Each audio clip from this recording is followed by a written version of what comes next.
In this video, I'm going to show you how you can easily add music to your Facebook post. Be sure to watch the video to the very end so you don't make any mistakes.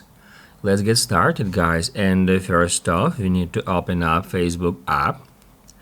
After that, to start creating a post, tap right here where it says what's on your mind. Here, first off, we can enter some text in this field. And then to add a music, we need to go down here and then scroll all the way down until we find music.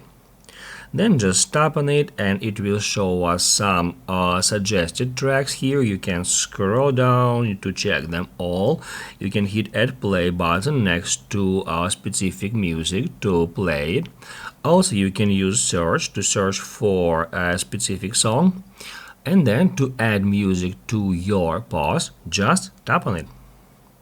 After that, the song will be added to your post, and after that you can continue editing that post. You can, let's say, tag someone here at the location or some event, and then to share it, just hit right here at post.